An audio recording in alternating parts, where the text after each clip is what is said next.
Stop Hi, I'm looking at your Nora. phone and Today listen I'm to going to me. tell you the I can't story of believe you Harper would do this Callahan, after and trust me, everything. this is I one am of those so stories done that'll with your make you rethink attitude. everything you know about family, money, and consequences. My name is Harper Callahan, and I'm 24 years old. I graduated from college 2 years ago with a degree in business analytics, and now I work as a risk assessment specialist at Northeastern Insurance Group.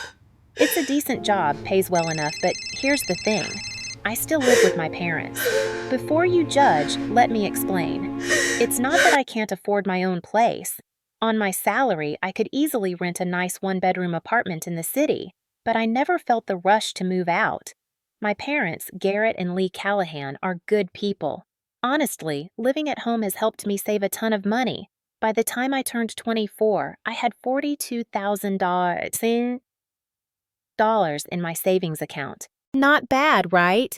My younger sister Sloane is 20, and she's in her second year at Riverside State University studying fashion marketing. She lives about an hour away in the city, in a cute studio apartment near campus. Unlike me, Sloane only comes home during holidays and breaks. Here's where things get interesting. Sloane has it pretty easy. And by easy, I mean our parents pay for everything. Her tuition is $45,000 a year. Her rent is $1,200 a month. Food, spending money, transportation, everything gets handed to her on a silver platter. She even has 15,000 followers on Instagram where she posts fashion content and day in my life videos. When I was in college, things were completely different. I had to work 2 part-time jobs just to cover my food and rent. I was lucky enough to get a partial scholarship that covered 70% of my tuition, so my parents only had to pay 30%. But I still remember those exhausting nights working at the campus bookstore until 11 p.m., then rushing to open shifts at Betty's Diner on weekends. Some weeks I barely slept 4 hours a night. It wasn't fun, but it taught me something valuable: the real cost of a dollar. My parents are both hardworking people. Dad, Garrett, is 52 and works as a construction supervisor at Brennan and Sons Construction. He's been there for 28 years, working his way up from a general laborer. Mom, Lee, is 49 and works as a legal secretary at Patterson and Associates law firm. She's been handling case files and managing schedules for the past 15 years. They're not rich by any means, but they've always managed to provide for our family. They own our 3-bedroom house in the suburbs of Connecticut, and they also have this small cabin by the Housatonic River that's been in Dad's family since the 1960s. We used to spend every summer there when Sloane and I were kids, fishing, swimming, making s'mores by the fire. This year, though, everything changed. It started 3 months ago. Dad had an accident at a construction site. Nothing life-threatening, thank God, but serious enough. A heavy beam fell and injured his back. He had to take 6 weeks off work, and since he's paid hourly, that meant we lost 40% of our family's income during that period. Then, as if that wasn't enough, Mom's law firm went through a merger with a bigger company. They started cutting costs, and Mom's hours got reduced from 40 hours a week to just 25. Another massive hit to our finances. I didn't realize how bad things were until one night in late August. I came home late from work around 10 p.m., grabbed some leftover pasta from the fridge, and was about to head upstairs when I heard voices from the kitchen. Mom and Dad were still up, sitting at the table with papers spread out everywhere. I stopped at the bottom of the stairs and listened. I know, I shouldn't have eavesdropped, but something in Mom's voice made me freeze. "We need to figure something out, Garrett," Mom said, her voice shaking slightly. "Sloane's fall semester tuition is due in 3 months. That's $22,500. Our savings account only has $8,000 left." I heard Dad sigh heavily. It was that deep, exhausted sigh he only makes when he's really stressed. "I know, Lee. I've been running the numbers every night. Even with both of us working full-time again, we won't have enough by November." "What about a loan?" Mom suggested. "Our credit cards are already maxed from my medical bills. No bank is going to give us an unsecured loan right now." There was a long silence. Then Mom spoke again, quieter this time. "What about the cabin? There's so much old stuff there that we never use anymore. Your dad's boat, the furniture from your parents, those antique tools in the shed." Another pause. "You want to sell my dad's things?" Dad's voice was tight. "I don't want to, honey, but what choice do we have? We can't let Sloane drop out of school. She's so talented and she only has 2 more years left. I heard a chair scrape against the floor. Let me think about it. I quietly went upstairs, my appetite completely gone. I lay in bed that night, staring at the ceiling, feeling guilty. I had $42,000 sitting in my bank account while my parents were struggling to keep Sloane in school. Should I offer to help? But a voice in my head reminded me of all those late nights I worked in college. All those times I asked Dad for help with rent, and he said, "Sorry, sweetheart, we're putting everything towards Sloane's future." All those times Sloane borrowed my clothes without asking and returned them stained or ripped, and Mom told me, "She's your little sister, Harper. You need to share." I fell asleep feeling conflicted and guilty. The next morning at breakfast, Dad announced his decision. "Your mother and I are going to spend the next 2 months cleaning out the cabin and selling what we can. It's time we let go of some things." "Are you sure, Dad?" I asked. I knew how much that cabin meant to him. He nodded firmly. "Family comes first. Always." What I didn't know then was that Sloane had no idea any of this was happening. Mom and Dad decided not to tell her about the financial crisis. "She's got enough stress with school," Mom explained to me later. "We don't want her worrying about money." Over the next 2 months, every single weekend, my parents drove to the cabin and worked from sunrise to sunset. They weren't young anymore, and I could see the physical toll it was taking on them. Dad's back was still recovering, but he pushed through the pain. Mom's hands got calloused from scrubbing and packing. I helped whenever I could, which meant most Saturdays. We went through decades of accumulated belongings. It was like excavating layers of our family history. The old fishing boat that Dad and his father used to take out every summer. Mr. Finch, our neighbor, bought it for $3,000. The solid oak dining room set from the 1960s that my grandparents received as a wedding gift. We listed it online and got $1,200. Dad's extensive collection of vintage carpentry tools, the ones his father had passed down to him. A collector drove 3 hours to buy them for $1,800. We held a massive garage sale and sold old furniture, vintage lamps, and boxes of household items for $4,500. But the hardest part came when Dad decided to sell his most prized possession, his father's 1985 Harley-Davidson motorcycle. It didn't run anymore, hadn't been started in over a decade, but it was the last thing Dad had of his father.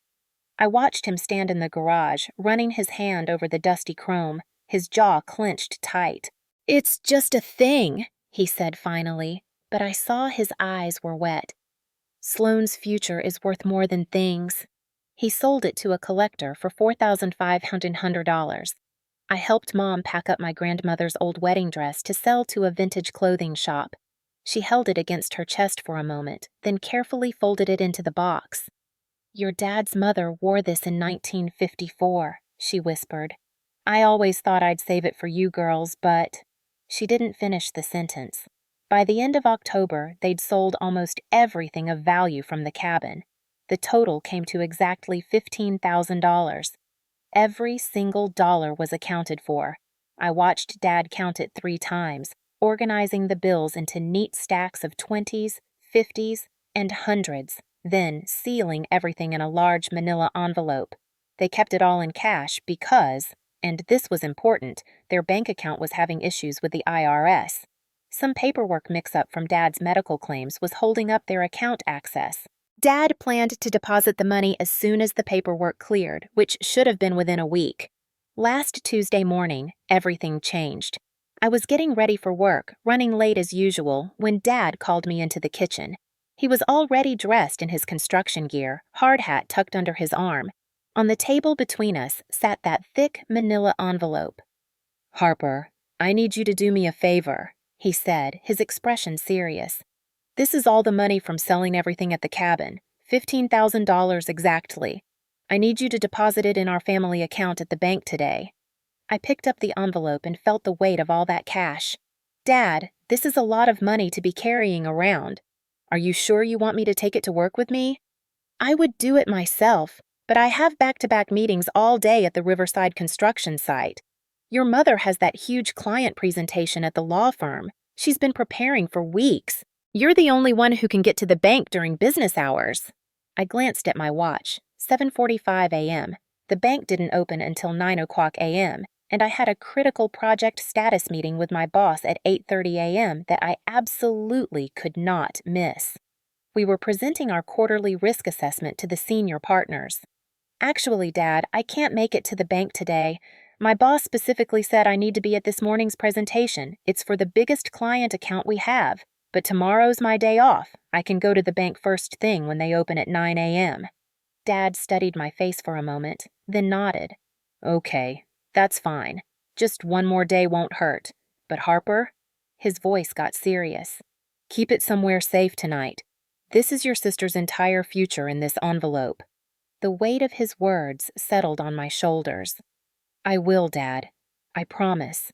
When I got to my room, I looked around for a good hiding spot. My dresser seemed too obvious. Someone could easily open those drawers. Under my mattress? Too cliché. My closet? Too easy to spot if someone was looking around. Then I looked at my desk. The bottom drawer was filled with old college papers, notebooks from classes I took 3 years ago, printed research papers, and study guides I'd never need again. It was the kind of drawer nobody would ever think to search through. Perfect. I slid the envelope underneath all the papers, way at the bottom of the drawer. I figured even if someone did open it, they'd see the boring college stuff and close it immediately. Looking back now, that decision would change everything. That Tuesday was one of the longest work days of my life. The presentation went well, our team nailed the quarterly assessment, and my boss even pulled me aside afterward to say I did excellent work. Normally, that would have made my day, but all I could think about was that envelope sitting in my desk drawer at home. I kept checking my phone, half expecting a text from Dad asking if I'd deposited the money yet. Nothing came. He trusted me completely. By 5:30 p.m., I was exhausted. The presentation had taken 3 hours, followed by endless follow-up meetings and emails. I grabbed my bag, said goodbye to my coworkers, and headed to the parking lot. The drive home usually took 35 minutes, but traffic was brutal. By the time I pulled into our driveway, it was 6:40 p.m. I noticed an unfamiliar car parked on the street, a white Honda Civic with custom rims and a bumper sticker that said, "Bad vibes don't go with my outfit." Weird. We weren't expecting visitors. I walked through the front door, and immediately, something felt off. There was music playing, that trendy pop song that kept coming up on TikTok, and I could hear someone talking, laughing in that high-pitched, performative way people do when they're recording themselves. I dropped my work bag by the door and walked into the living room. And then I froze. There was Sloane, my little sister, strutting across our living room like it was a fashion runway. She was holding her phone up, clearly recording an Instagram story or TikTok video, doing these exaggerated poses and spins. But that's not what made me freeze. It was what she was wearing. Sloane was dressed head to toe in clothes I'd never seen before. Expensive clothes. Designer clothes. She had on a pair of dark wash Balenciaga jeans that I recognized from a fashion blog I'd seen online. They cost around $890. Her hoodie was off-white, one of those trendy streetwear brands with the distinctive arrows and text, easily $650. On her feet were Yeezy Boost 350s, probably $400 if she got them retail, maybe more if she bought them from a reseller. And the accessories. Oh my God, the accessories! She was carrying a Celine mini luggage bag, the kind fashion influencers drool over, which retailed for at least $2,100. On her wrist was a rose gold Michael Kors watch that caught the light every time she moved her hand, and in her other hand she was holding the newest iPhone 15 Pro Max, the one that came out just last month and cost over $12,200. My sister, who was supposed to be an hour away at college, was standing in our living room wearing at least $5,000 worth of clothes and accessories. "Sloane?" I said, and my voice came out sharper than I intended. "When did you get home? And where the hell did you get all that stuff?" She jumped slightly, clearly not expecting me. Then she lowered her phone and gave me this smile. Not a friendly sister smile, but that condescending smirk she'd perfected over the years. "Oh, hey Harper, didn't hear you come in." She did a little twirl, showing off her outfit. "You like? I just got all of this today." "That's not what I asked. How did you pay for it? Did you actually get a job or something?" Sloane laughed, and it wasn't a nice laugh. It was the kind of laugh that made my stomach twist. Me? Work? Are you kidding? I'm not insane enough to get some crappy part-time job like you did in college. No offense, but that whole struggling student thing is so not my vibe. Then how? I just borrowed some money from a secret location, she said, waving her hand dismissively. She was still smiling like this was all some big joke. Found myself a little treasure chest, you could say. Something clicked in my head. A cold, horrible realization started to wash over me. A secret location. Money. In our house? No, she wouldn't. "Excuse me for a second," I said, and I could hear my voice shaking. Without waiting for her response, I turned and ran upstairs to my room. My heart was pounding so hard I could hear it in my ears. I burst through my bedroom door and went straight to my desk. Please be there. Please be there. Please be there. I yanked open the bottom drawer, papers scattered everywhere. I pushed aside my old Marketing 301 notes, my statistics homework from junior year, the printed copy of my senior thesis. My hands were shaking so badly I could barely grip the papers properly. I lifted up the last stack of notebooks. The envelope was gone. The drawer was completely empty except for my old college papers. I stared at the empty space where the envelope should have been, and for a few seconds my brain just couldn't process it. This couldn't be happening. This had to be a mistake. I pulled out every single piece of paper, checking behind each one, hoping maybe the envelope had somehow slipped between pages or fallen to the back of the drawer. Nothing. I even pulled the drawer completely out and checked behind it. Gone. $15,000, just gone. My legs felt weak. I sat down on my bedroom floor, surrounded by scattered papers, trying to breathe normally, trying to think clearly, but all I could see was Dad's face this morning when he'd handed me that envelope. "This is your sister's entire future." And Sloane had stolen it. I don't remember getting up or walking back downstairs. The next thing I knew, I was standing in the living room doorway, and Sloane was back to taking selfies in the mirror, adjusting her new designer hoodie, completely absorbed in her phone. She looked so carefree, so happy with herself. "Sloane," I said, and my voice came out flat and cold. She glanced over, her phone still held up. "What's your problem? You look stressed. Is work getting to you?" But I saw it. Just for a split second, something flickered in her eyes. A brief flash of panic that she quickly covered up with that fake smile. Before I could say anything else, her phone rang. She looked at the screen, and her whole face lit up in a way I'd never seen before. She answered immediately, turning slightly away from me. "Hey, baby!" Her voice went all sweet and syrupy. "Did you get it?" My blood went cold. "Yeah, I sent you the $10,000 today like I promised." She was walking toward the kitchen now, but I followed her, standing in the doorway. I know you really needed it for those debts. Those guys were really threatening you, right?" $10,000. She'd sent someone $10,000 of our parents' money. "Don't worry about paying it back right away, okay? Just take care of what you need to take care of. I love you too." "Yeah, I'll talk to you later." She hung up and turned around, nearly jumping when she saw me standing right there. "Who was that?" I asked quietly. "None of your business." She tried to walk past me, but I stepped in front of her. "Why did you take the money from my room, Sloane?" She rolled her eyes dramatically like I was being the unreasonable one. "Oh, please, Harper, don't be so dramatic." "Don't be." I couldn't even finish the sentence. "You stole $15,000. "I didn't steal anything," she said, her voice rising. "I went to your room to borrow a phone charger because mine broke. I couldn't find one, but I did find that envelope full of cash just sitting there in your drawer. So I took it." "You took it," I repeated slowly. "Look, if money is just lying around the house, that means it's family money, right?" She shrugged like this was the most logical thing in the world. "And I'm family. I found a good use for it instead of just letting it sit there collecting dust." I was so shocked I couldn't even speak for a moment.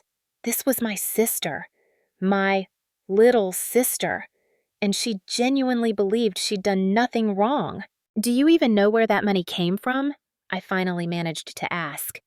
I don't really care, Sloane said. It's not like you need it. You have a full-time job. You live here rent-free. You're fine. That's when she did something that made my blood absolutely boil. She held up her brand new iPhone and took a picture of my face. I must have looked insane, red-faced, hair messy, eyes wide with anger and disbelief. You should see how crazy you look right now, she laughed, already posting it somewhere. This is hilarious. Maybe next time don't leave money scattered around the house if you don't want people to use it. She was actually posting about this, making fun of me, while wearing clothes she'd bought with stolen money. I heard the front door open. Girls, we're home, Mom's voice called out. I saw panic flash across Sloane's face again, but she quickly composed herself, pasting on that innocent expression she'd perfected over the years. Mom and Dad walked into the living room, both still in their work clothes. Dad had his hard hat under his arm, and Mom was carrying her work bag and a folder of papers. They both looked exhausted.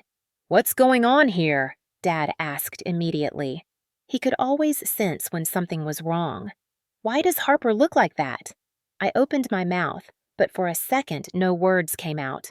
How do you even say this? Sloane took the money from my room, I finally said, and my voice came out higher and shakier than I wanted. She took it and spent it all. Mom's face went completely white. Her work bag slipped from her hand and hit the floor with a thud. What? Harper, that's not funny. Don't joke about something like that. I'm not joking, Mom. I pointed at Sloane. Look at everything she's wearing. Look at those shopping bags on the couch. And I heard her on the phone talking about sending 10,000s to someone. All eyes turned to Sloane. She was standing very still now, the color draining from her face, but she wasn't ready to give up yet. That's ridiculous, Sloane said, but her voice wasn't as confident anymore. I didn't take anything. Really? I walked over to the couch where I'd noticed 2 large shopping bags earlier. I grabbed one and started pulling out items. Balenciaga jeans, $890. Off-white hoodie, $650. Yeezy sneakers, $400. Should I keep going? Whose money was it anyway? Sloane suddenly blurted out, and I could hear the desperation creeping into her voice. Dad's face was getting red. Not the healthy kind of red from being outside. The dangerous kind of red that meant he was trying very, very hard to control his temper. What did you say? His voice was quiet. Too quiet. I said, whose money was it? Sloane repeated, but she'd taken a step backward. I mean, how was I supposed to know? We sold everything from the cabin to get that money, Dad said, and each word came out slow and deliberate. The boat, all the old furniture, my father's tools, everything we could get rid of. What? Sloane's eyes went wide. You sold stuff from the cabin? We sold the boat to Mr. Finch for $3,000, Mom said, and her voice was shaking. The dining room set, your grandmother's wedding present, for $200. Your father's collection of tools that his father gave him, $1,800.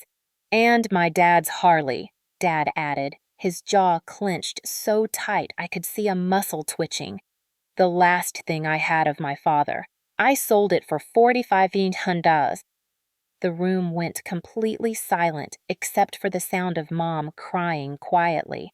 That was $15,000, Sloane, Dad continued.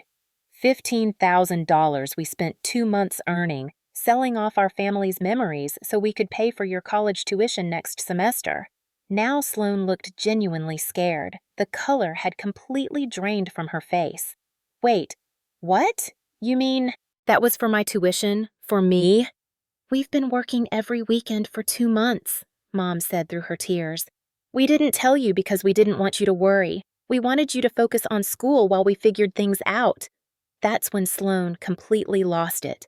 She started screaming, her voice going shrill and panicked. I didn't know. I didn't take anything. This is crazy. She pointed at me.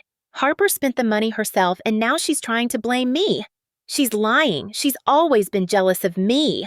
I just stood there, too stunned to even respond to that accusation. Dad walked slowly over to the shopping bags. He started pulling out items one by one, checking the price tags that were still attached to some of them. A leather jacket, $780. A pair of designer sunglasses, $340. More jeans, more tops, more accessories. There's more, I said quietly. I heard her on the phone. She told someone she sent them $10,000 today. That's a lie, Sloane screamed. She's making it all up. I pulled out my phone. My hands were shaking, but I managed to open it and hold it up. Fine, I'm calling the police right now. I'll tell them about the theft of $15,000. They can check security cameras at every store you shopped at today. They can track your bank transactions and see exactly where the money went. No! Sloane's composure finally cracked completely. Okay, I took it, but I thought it was Harper's savings. I thought it was money she had saved up from her job. I didn't know it was for me. The words hung in the air. You thought it was Harper's money, Mom repeated slowly. So, you thought it was okay to steal from your sister? Sloane seemed to realize how that sounded. I mean, no, but... But what? Dad's voice was scary quiet again. You thought taking your sister's hard-earned savings was acceptable? That somehow makes this better? That was money for your college education, Dad continued. Money we got by selling things that meant everything to this family. We don't have any other savings, Sloane. We have nothing left. What were you thinking? Sloane was crying hard now, mascara running down her face in black streaks. I'm sorry. I'm so sorry. I can return the clothes. Most of them still have tags. Look. She grabbed one of the shopping bags and started pulling out items frantically. See? Tags! I can return them. What about the $10,000 you sent to someone? Dad asked, his voice cold. Who did you give our money to? Through her sobs, Sloane managed to say, My boyfriend, Jackson. I sent it to my boyfriend Jackson. Who the hell is Jackson? I asked. My boyfriend, Sloane repeated, wiping her face with her expensive hoodie sleeve. We've been together for 8 months. He had gambling debts. He owed money to some really bad people. They were threatening him. He said they were going to hurt him if he didn't pay by today. Mom sat down heavily on the couch, like her legs couldn't hold her anymore. You gave $10,000 to a boyfriend? Someone we've never even met. He needed it, Sloane cried. He showed me the messages from these people. They were going to... I had to help him. How much of the money is left? Dad asked. Sloane's sobbing got harder. I took my friends out to lunch at Marcello's downtown, that expensive Italian place. We spent about $1,500 there. $100 on lunch? Mom's voice was barely a whisper. And the clothes and stuff cost around $500, Sloane continued. So none of it's left, except what I can return. I did the math quickly in my head. That's $17,100. The envelope only had $15,000. Everyone looked at Sloane. I used my credit card for some of it, she admitted. I thought I'd be able to pay it back later somehow. Dad stood up and walked to the window, his back to all of us. I could see his shoulders shaking. He stood there for a long moment, not saying anything. Finally, he turned around. His eyes were red. Lee, he said to Mom, we need to talk, in private, now. They left the room and went upstairs.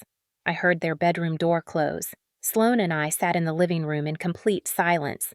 She was still crying, but quieter now. I just felt numb. After about 30 minutes, we heard footsteps on the stairs. Mom and Dad came back down. Mom's eyes were red and puffy. Dad looked like he'd aged 10 years in half an hour. They sat down on the couch across from Sloane.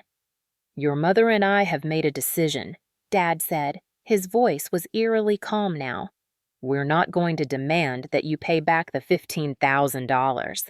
Sloane's head snapped up, hope flashing across her face.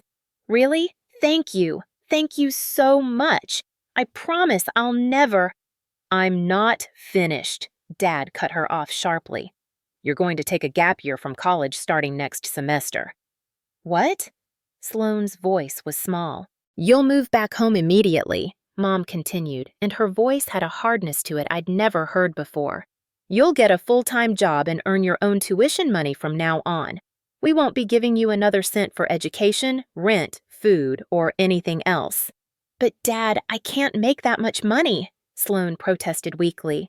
"College is expensive. It's $45,000 a year." "You should have thought about that before you gave away $15,000 that wasn't yours," Dad said firmly. "This decision is final and not open for discussion." "But the rules are simple," Dad continued. "You live here rent-free, but you follow our rules. You work full-time. You give us your entire paycheck every week. You can keep your tips or any extra money you earn, but the paycheck comes to us. We're not doing this to punish you, although you deserve punishment.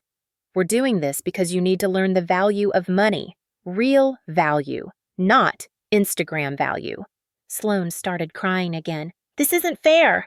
I made a mistake. People make mistakes." "People face consequences for their mistakes," Mom said quietly. "And this is yours." "If you don't like these terms," Dad added, "you're free to leave this house, but you'll leave with nothing. No money, no help, no family support. The choice is yours." Sloan sat there, crying into her hands.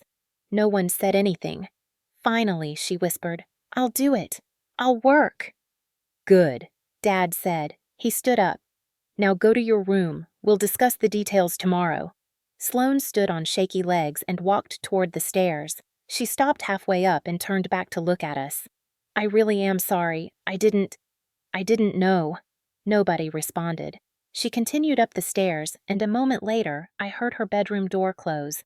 The three of us sat in the living room in silence. Mom was crying quietly again. Dad was staring at the floor. I felt like I should say something, but I didn't know what. Finally, I spoke. "Dad, I'm so sorry. I should have taken the money to the bank right away. I should have—" "This isn't your fault, Harper," Dad said, looking up at me. His eyes were tired. "This is on Sloan, and honestly, it's on us too. We spoiled her. We made excuses for her. We taught her that actions don't have real consequences."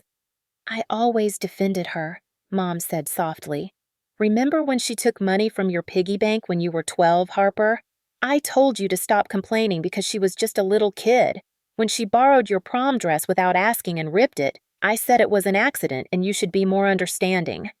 "We failed both of you," Dad said. "We failed you by not treating you as fairly as we should have, and we failed Sloan by not teaching her responsibility." I didn't know what to say to that, so I just sat there with them until it got late. Around midnight, I was lying in my bed, unable to sleep, when I heard a soft knock on my door. "Harper?" It was Sloane's voice, barely above a whisper. "Can I talk to you?" "The door's open," I said. She came in, closing the door quietly behind her. Her face was blotchy and red from crying. She was wearing old pajamas now, not the designer clothes from earlier. "I need to ask you something," she said, sitting on the edge of my bed. "What?" Could you lend me the $15,000? The words came out in a rush. "I know you have savings. I know you've been working hard. I promise I'll pay you back as soon as I graduate and get a real job. Please, Harper. You know how important college is to me." I stared at her in complete disbelief. After everything that had just happened, she was actually asking me for money? "Are you seriously asking me to give you money after what you did today?" I asked. "After you stole from our parents and destroyed their plans? Come on, Harper, we're sisters. Family helps family, right? That's what Mom always says." "No, Sloan." "Nay," I said it firmly. "Absolutely not." "But you made your choice today when you took that money. You made your choice when you gave $10,000 to some guy you've known for 8 months. You made your choice when you spent $1,500 on a single lunch to impress your friends. Those were your choices. Now you get to live with the consequences." Sloan stood up, her expression hurt. "I thought you'd understand. I thought you'd help me." "Help you avoid taking responsibility? No, that's exactly what got you here in the first place." She stood there for another moment, then turned and left, closing the door a little harder than necessary behind her.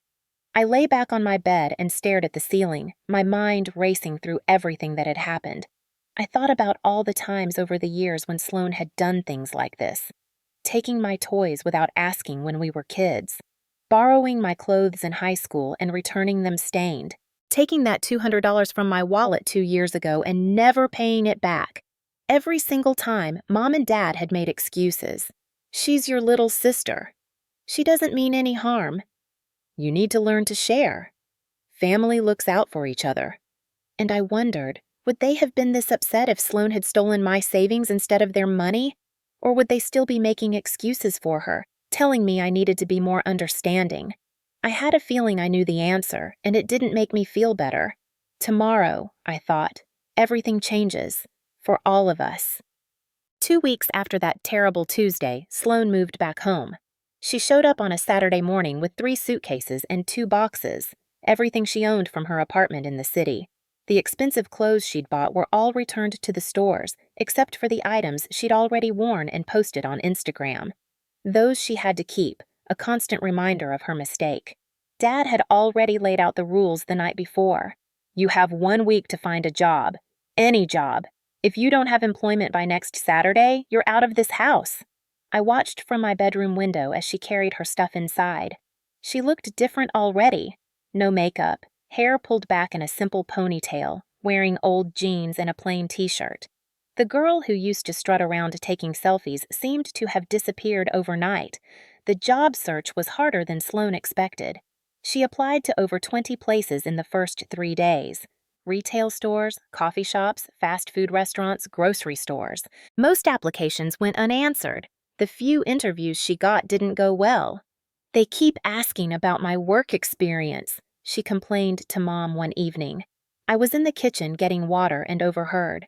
I don't have any. I've never worked before. Welcome to the real world, Mom said, not unkindly, but without the usual sympathy she would have shown before. Keep trying. On Thursday of that week, Sloan came home with news. I got a job, she announced, and for the first time since the incident, there was a tiny bit of excitement in her voice. Where? Dad asked. The Riverside Grill, that family restaurant near the old bridge. They need a waitress. That's great, honey, Mom said, though her tone was measured. When do you start? Monday. They said I'll work 40 hours a week. The pay is $9 an hour plus tips. I did the quick math in my head. 40 hours at $9 was $360 a week before taxes. Maybe $3 after taxes. That was $1,200 a month. Her college tuition was $45,000 a year, which meant it would take her 3 years of saving every single penny just to afford 1 year of school. Looking at Sloan's face, I could tell she was doing the same math. Monday came, and Sloan left for her first day of work at 2 p.m. Her shift was 3 p.m. to 11 p.m. When she got home that night, she looked absolutely exhausted. Her feet were dragging as she walked through the door. How was it? Mom asked gently. Hard, Sloan said simply. She kicked off her shoes, cheap sneakers she'd bought at Walmart, not the Yeezys she'd returned, and I could see her feet were red and swollen. I was on my feet for 8 hours straight. Some customers were really rude. One guy yelled at me because his steak was overcooked, but I didn't even cook it. I just brought it to him. She went straight to her room without eating dinner. This became the pattern. Sloan would leave for work, come home exhausted, and go straight to bed. On her days off, she'd sleep until noon and then just lie around the house, too tired to do much else. After her first full week, she brought her paycheck home. She'd made $360 in wages, and after taxes, it came to $287. Her tips for the week totaled $63. She handed the $287 check to Dad without a word. The tips? Dad asked. I need those, Sloan said quietly. For gas and... I had to sell my new phone to pay off some of the credit card bill. I bought a cheap one for $30, but I need money for the phone plan. And food at work. Dad nodded. Keep the tips, but the paycheck stays with us. As the weeks turned into months, I watched my sister transform. The girl who used to post daily Instagram stories about her outfits and lifestyle had stopped posting altogether. Her follower count started dropping, 15,000, then 12,000, then 8,000. People stopped engaging when there was no content. She sold the Michael Kors watch online for $200 and used it to pay down her credit card. The Celine bag went next. She got 14 tons for it from a consignment shop. Every dollar went toward that credit card debt.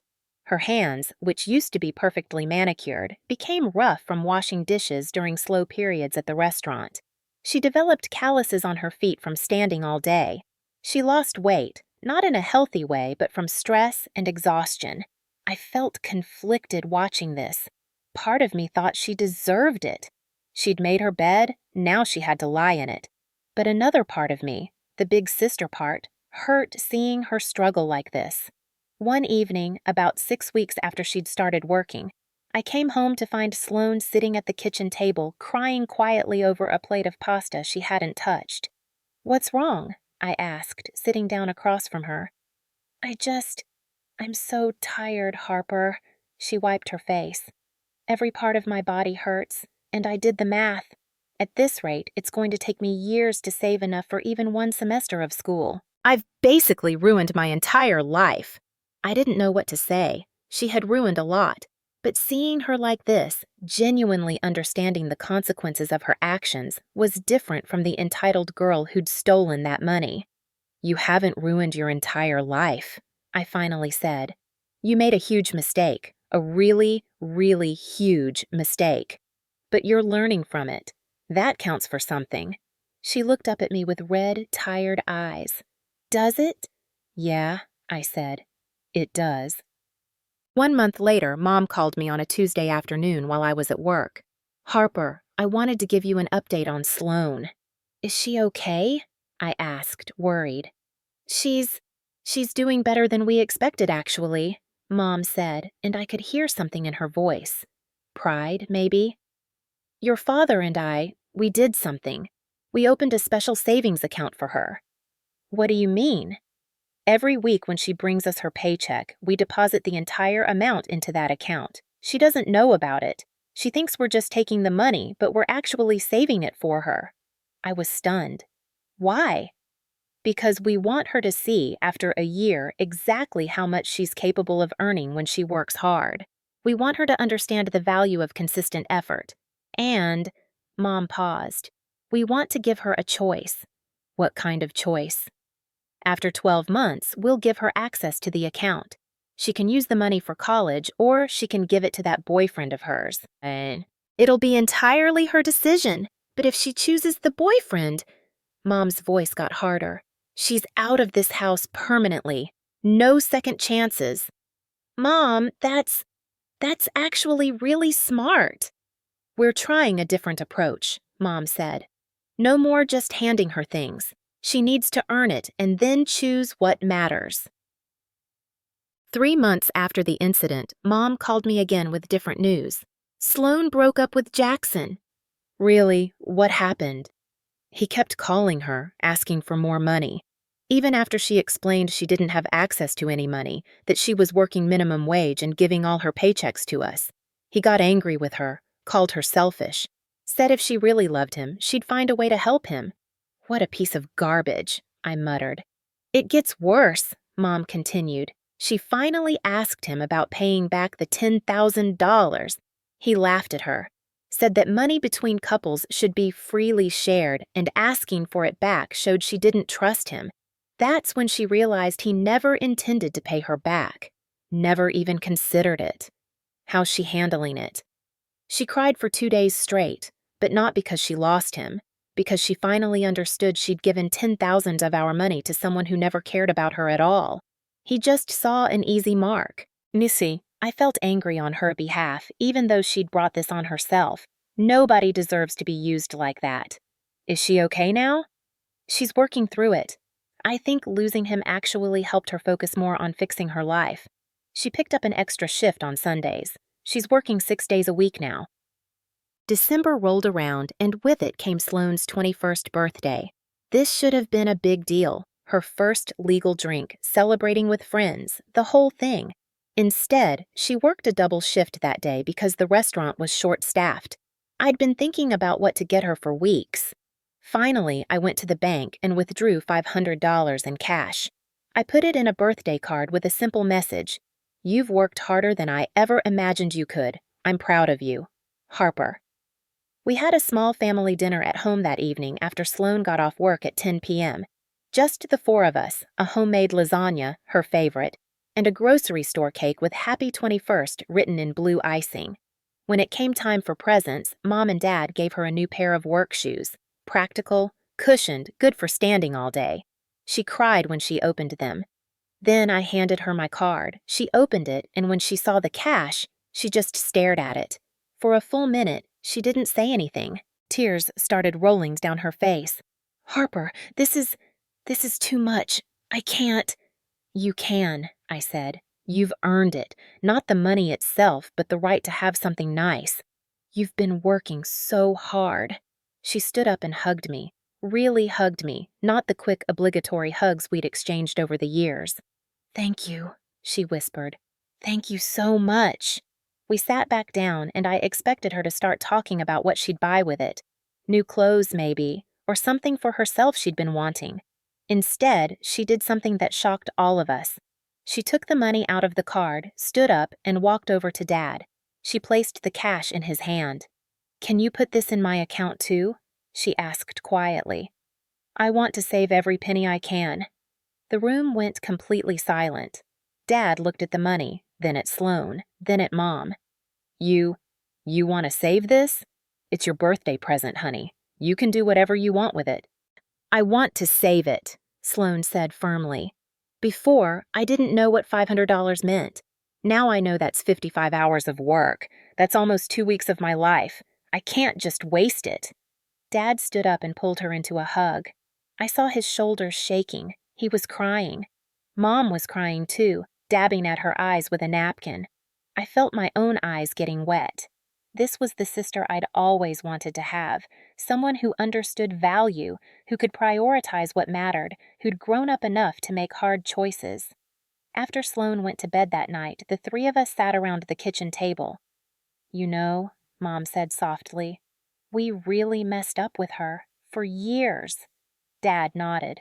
We spoiled her, made excuses, never let her face real consequences. Remember when she used to take money from Harper's piggy bank? Mom continued. We told Harper to stop complaining.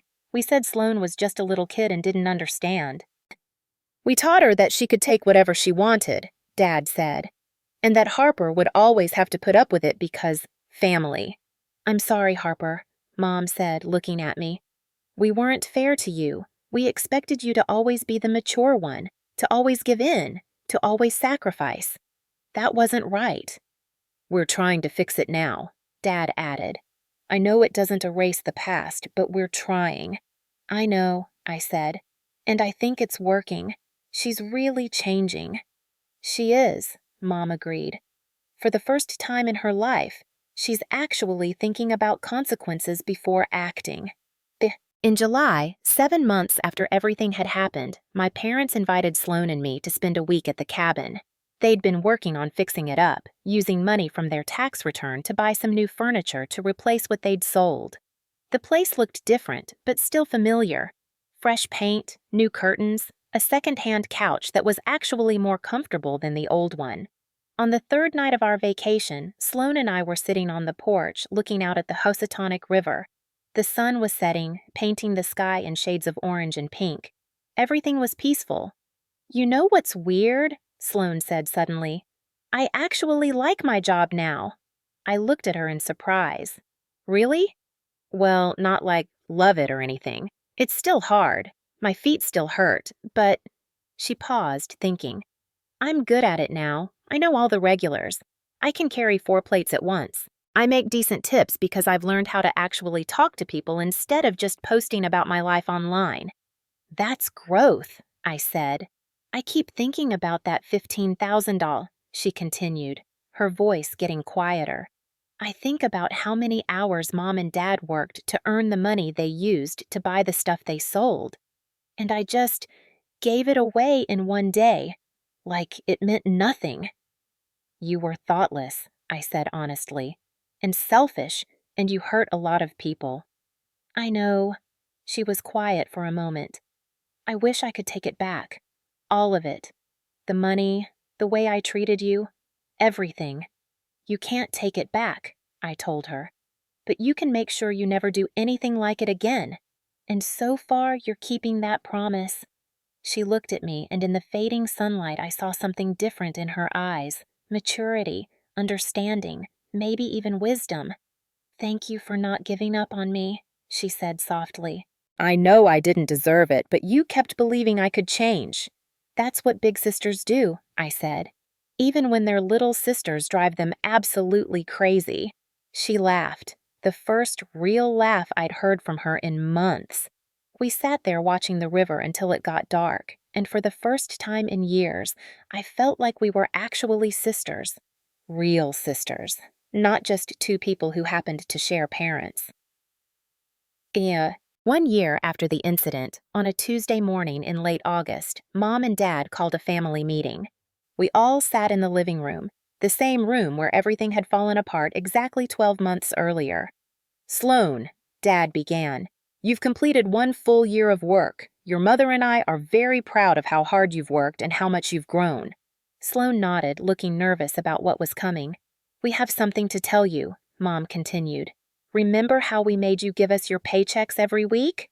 Yes, Sloan said quietly. We didn't spend that money, Dad said. We opened a savings account for you. Every single paycheck you gave us went into that account. Sloan's eyes went wide. What? But why didn't you tell me?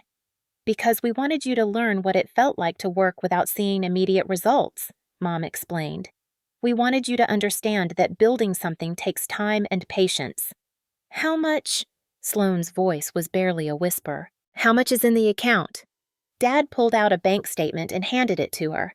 Sloane looked at it and her hands started shaking. 28,500? There's 28,500s in here? You worked approximately 50 hours a week, Dad explained. After taxes, you averaged about $500 to $700 per week.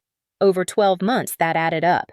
This is what you earned, Sloane, through your own hard work. Sloane was crying now, staring at the statement like she couldn't believe it was real. This is your money, Mom said. You can do whatever you want with it. You can go back to school. You can keep working and save more. Or, she paused, her voice getting harder. You can give it to Jackson or spend it on designer clothes and fancy lunches. It's entirely your choice. But, Dad added firmly, if you choose to waste it, you leave this house and you don't come back. We've given you the tools and the opportunity. What you do with it is up to you. The room was silent, except for the sound of Sloane crying. Finally, she looked up at all of us. Her face was blotchy and wet with tears, but her voice was steady. I want to go back to school, she said, but I don't want you to pay for all of it. I'll pay for half. I've earned this money and I want to invest it in my future. You've already sacrificed enough for me. Mom started crying. Dad cleared his throat roughly, trying not to cry himself. We can do that, Dad said. You pay half from your savings, we'll cover the other half. But you'll need to keep working part-time while you're in school. I will, Sloane promised. I'll keep my job at the Riverside Grill. They said I could go to part-time hours if I needed to. I'll work nights and weekends. I'll do whatever it takes. She paused, then added, and I'm changing my major. I don't want to do fashion marketing anymore. I want to study business management. I want to learn how to actually build something, not just how to look good on Instagram. I felt prouder of her in that moment than I'd ever felt of anyone. That night, I sat in my room thinking about everything that had happened over the past year.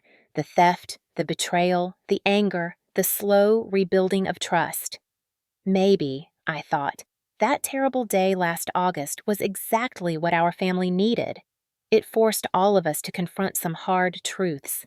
It showed my parents that their approach to raising Sloane had been wrong. It taught Sloane the value of money and hard work, and it taught me that sometimes love means letting people face their consequences instead of rescuing them. I opened my laptop and started typing an email to Sloane, even though she was just down the hall. Dear Sloane, I know I don't say this enough, but I'm really proud of you. Not just for working hard this year, but for changing who you are as a person. The sister who stole that money isn't the same person sitting downstairs right now.